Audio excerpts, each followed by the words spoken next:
എന്താ അറിയത്തു? എന്തു പറ്റി? എത്ര തവണ ഞാൻ പറഞ്ഞിട്ടുണ്ട് മിഡിൽ ഇച്ചിരി സോഫ്റ്റ് ആവാൻ, ഒരുമാതിരി കാണ്ടാമൃഗത്തിനെ പോലെ. എനിക്ക് ഇങ്ങനെയൊക്കെ പറ്റൂ. നിന്നെ പോലെ ഇക്കാര്യത്തിൽ എനിക്ക് അത്ര എക്സ്പീരിയൻസ് ഒന്നുമില്ല. കിച്ചു, ഇത് എക്സ്പീരിയൻസിന്റെ അല്ല, ഇത് കംഫർട്ടാണ്. ആർക്കു വേണ്ടി ചെയ്യണ പോലെ ചെയ്യേണ്ട കാര്യമല്ല ഈ റൊമാൻസ്. അതൊക്കെ ഇനി ഞാൻ പറഞ്ഞിരുന്നു. കഷ്ടം. നീ എന്തു അറിയത്തു ഇങ്ങനെ വെറുതെ മനുഷ്യന്റെ മൂഡ് കളയാനായിട്ട്? നിന്റെ സങ്കല്പങ്ങൾക്കൊത്ത് എനിക്ക് എത്താൻ പറ്റാത്തോണ്ടായിരിക്കും. ഞാൻ കിടന്നുറങ്ങാൻ പോണു.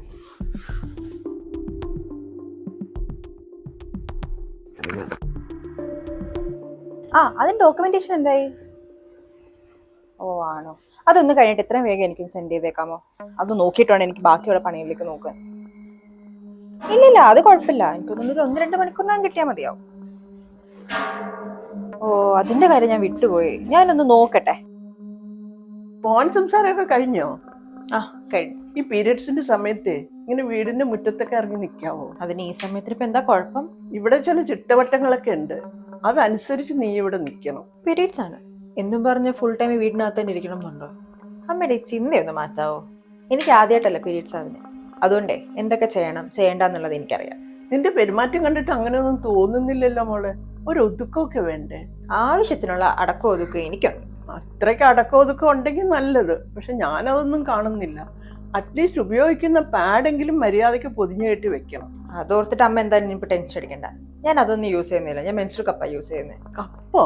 അതെന്ത് സാധന? ഇപ്പോഴത്തെ പെണ്ണുങ്ങളുടെ ഓരോരോ ഫാഷൻ. അമ്മ ഓഫീസിൽ നിന്ന് വന്നിട്ട് ഞാൻ നമുക്ക് കപ്പിനെ കുറിച്ച് പറഞ്ഞുതരാം. അവൾ എന്നെ പഠിപ്പിക്കാൻ നോക്കണം. കിച്ചു, ഫോൺ അവിടെ നിന്ന് റിങ് ചെയ്യുന്നുണ്ടായിരുന്നു. ആരാ വിളിക്കുന്നത്? ഏതോ ഒരു ശ്വേത.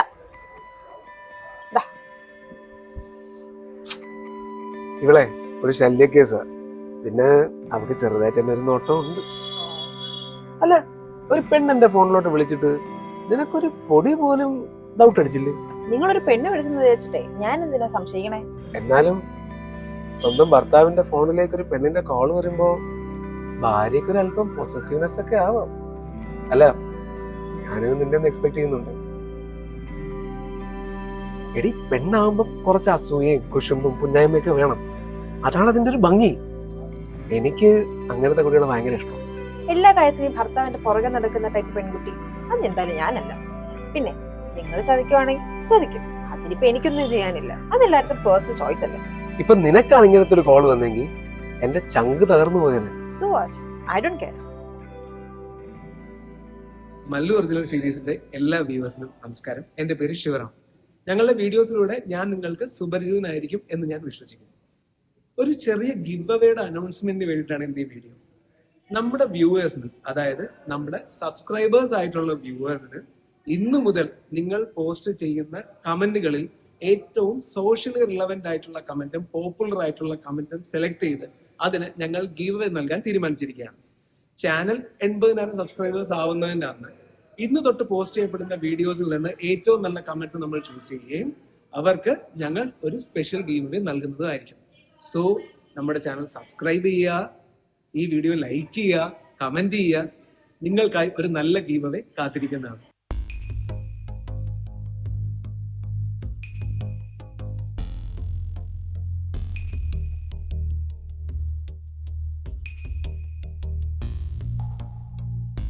നിന്റെ വീട്ടിൽ മുതിർന്നവരാരുമില്ലേ?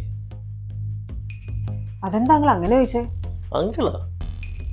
ഞാൻ പലപ്പോഴും പറഞ്ഞിട്ടുണ്ട് അങ്കിൾ അങ്കിൾ എന്നുള്ള ഇങ്ങനെ എന്നെ വിളിക്കണ്ടെന്ന്. അച്ഛാന്ന് വിളിക്കും. നിന്നെ കണ്ടിട്ട് നിനക്ക് വയസ്സിന് മൂപ്പുള്ളവർക്ക് എങ്ങനെ പെരുമാറണമെന്ന് നിനക്ക് അറിഞ്ഞൂടാ. അതെ അങ്ങളെ, അല്ല അച്ഛാ, ഈ വളച്ചിട്ടില്ലാണ്ട് കാര്യം എന്താന്ന് പറഞ്ഞേ? എനിക്കൊന്നും മനസ്സിലാവുന്നില്ല. മോളെ, എനിക്ക് നിന്റെ അച്ഛനെ കാട്ടിയും പ്രായമുണ്ട്.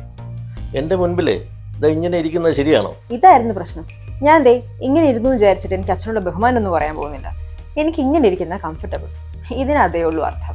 ബഹുമാനം ഉണ്ടെന്ന് പറഞ്ഞിട്ട് കാര്യമില്ല, അത് പുറത്തൂടെ കാണണം. എന്ത് പറയാ, വളർത്തു ദോഷം. ഇനി ഞാൻ ദേ ഇങ്ങനെ ഇരിക്കുന്നുണ്ട്, ഇനി അച്ഛനെ മൂഡ് ഓഫ് ആവണ്ട. ഞാൻ പോയേക്കാം.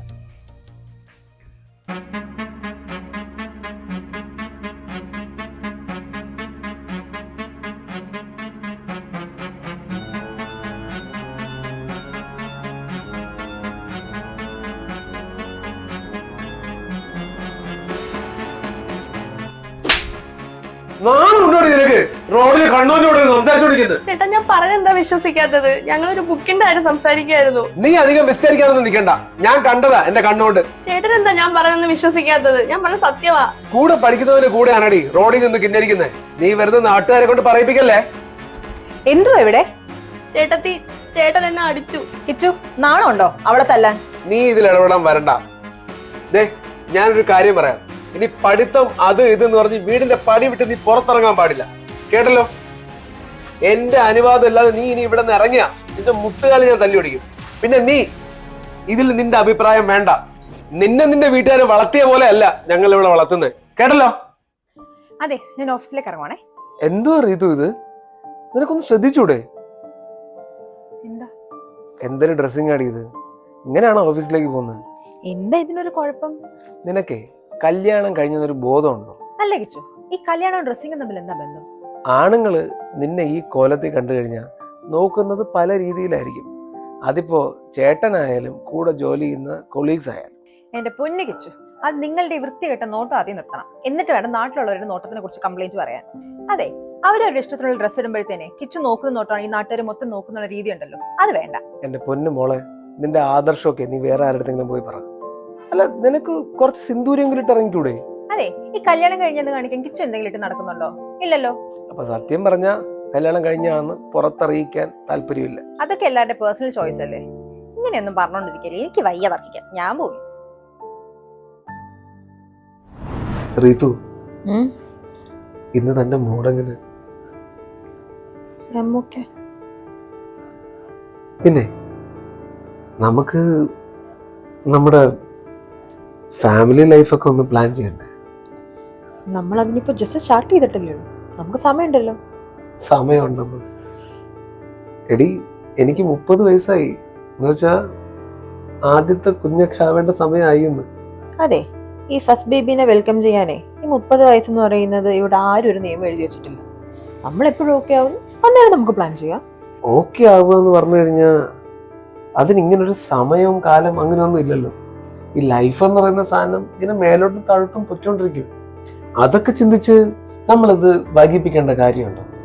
ഇപ്പോഴൊക്കെ സ്ത്രീകൾക്ക് പ്രായം ചെല്ലുന്തോറും ഒരുപാട് കോംപ്ലിക്കേഷൻസ് വരുന്നു. അങ്ങനെ എന്തെങ്കിലും കോംപ്ലിക്കേഷൻസ് വരുവാണെങ്കിൽ വരട്ടെ, നമുക്ക് എന്തായാലും അഡോപ്റ്റ് ചെയ്യാലോ. അഡോപ്റ്റ് ചെയ്തിട്ട് മോളെ കൊണ്ട് തനിയെ വളർത്തിയാൽ മതി. എന്നെ കിട്ടൂല. എനിക്ക് എന്റെ ചോരയെ പിറന്ന് എന്റെ കുഞ്ഞിനെ വേണം.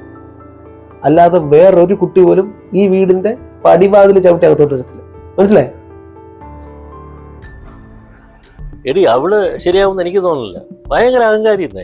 ഇന്നലെ ഞാനൊരു കാര്യം ചോദിച്ചപ്പോ അവൾ എന്റെ അടുത്ത് തറുന്നല്ല പറഞ്ഞു. ഞാൻ നിന്റെ അടുത്ത് അന്നേ പറഞ്ഞല്ലേ ഈ പെണ്ണിന് ജോലി ഉണ്ടെന്ന് പറഞ്ഞ് കല്യാണം നടത്തണ്ടാണ്. ഇതിപ്പോ വലിയ കുരിശായി.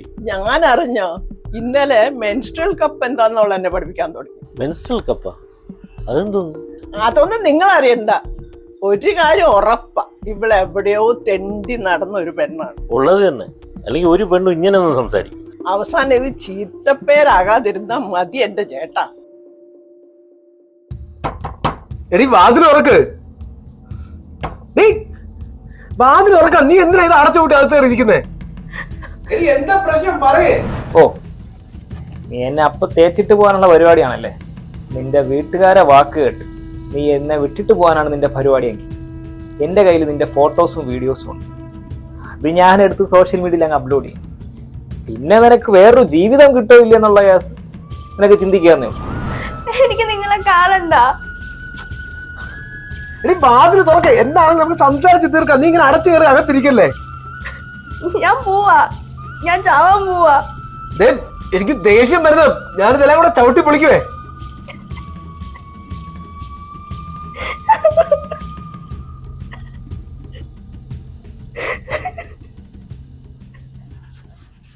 ഇതിൽ നിന്നും ഭേദം നീ ചാവുന്നായിരുന്നു നല്ലത്. നാണം ഉണ്ടാടി നിനക്ക്? നാണം ഉണ്ടാ? കണ്ടവന്റെ കൂടെ പോയി കൊള്ളാത്ത ഫോട്ടോ എടുത്ത് ഇപ്പൊ അത് വെച്ച് അവൻ നിന്നെ പേടിപ്പിക്കുന്നു. നിങ്ങൾ എല്ലാവരും ഒന്ന് നിർത്തുവോ? എന്തായാലും ഇവിടെ നമുക്ക് തിരിച്ചു കിട്ടിയത് തന്നെ ഭാഗ്യം. പിന്നെ ഇവളുടെ ഈ അവസ്ഥയ്ക്ക് കാരണം നിങ്ങൾ മാത്രമാണ്. നമ്മളോ? നീ ഇത് എന്തുവാ പറയുന്നേ? നമ്മള് കാരണമാണോ ഇവള് കണ്ടവന്റെ കൂടെ പോയി കണ്ട ഫോട്ടോ ഒക്കെ എടുത്തത്? നിങ്ങൾ ഇനി ഇവക്ക് ഇച്ചിരി സ്പേസ് കൊടുക്കും. എല്ലാം കൊടുത്തതിന്റെയാ ഇപ്പൊ ഈ കാണുന്നത്. നിങ്ങൾ എല്ലാവരും ഇപ്പൊ ചെയ്യുന്ന പോലെ ഈ ചുറ്റി നിന്ന് കുറ്റം പറയല്ല ഇപ്പൊ വേണ്ടത്. നിങ്ങൾ ആരും ഇവളുടെ പ്രശ്നങ്ങൾ പറയാനായിട്ട് ഇവിടെ ഒരു സ്പേസ് കൊടുക്കുന്നത് ഞാൻ കണ്ടിട്ടില്ല. ഇവിടെ വീട്ടിലെ ഒരു പെൺകുട്ടി എന്ന് പറഞ്ഞാൽ അത് ഇങ്ങനെ ആയിരിക്കണം അങ്ങനെ ആയിരിക്കണം എന്നുള്ള ചിട്ടയൊക്കെ ഇല്ലേ? ആ ചിട്ടയിൽ കിടന്ന് ശ്വാസം മുട്ടിയിട്ടല്ലേ ഈ കുഞ്ഞ് വളർന്നത്. അതുകൊണ്ട് മാത്രമാണ് ഈ കുട്ടിയുടെ പ്രശ്നങ്ങളൊന്നും ഇവിടെ തുറന്നു പറയാത്തത്. അന്നതേ ഇവൾ ആ ചെറുക്കനായിട്ട് അവിടെ നിന്ന് സംസാരിക്കുന്ന കണ്ടിട്ട് കിച്ചു എന്താ ചെയ്തേ? അവളെ വീട്ടിലിട്ട് പൂട്ടി. ചോദിക്കാൻ വന്ന എന്നോട് പോലും കിച്ചു എന്താ ചെയ്തത്? ചീര കയറിയല്ലേ ചെയ്തേ? ഇപ്പോഴും നിങ്ങൾക്ക് എല്ലാവർക്കും ഉള്ള ദേഷ്യമാണ് നിങ്ങൾ എല്ലാവരും ഇവളുടെ അടുത്ത് കാണിക്കുന്നത്. അല്ലാതെ ഇവളുടെ പ്രശ്നത്തിന് ഇവിടെ ആരും ഒരു സൊല്യൂഷൻ കണ്ടുപിടിക്കുന്നില്ല. നിങ്ങളും നിങ്ങളുടെ ചട്ടക്കൂട് മാത്രമല്ലേ ഈ ലോകം. അതല്ലാതെ ഒത്തിരി കാര്യങ്ങളുണ്ട്. ഇപ്പോ നമ്മൾ ശരിക്കും ചെയ്യേണ്ടത് അവനോട് ചെന്ന് സംസാരിക്കുക എന്നുള്ളതാണ്. ഞാൻ എന്തായാലും പോവാൻ പോകണം അവനോട് സംസാരിക്കാൻ. കിച്ചു, നിനക്ക് വേണമെങ്കിൽ എന്റെ കൂടെ വരാം. എന്തായാലും ഞാൻ പോകുന്നു.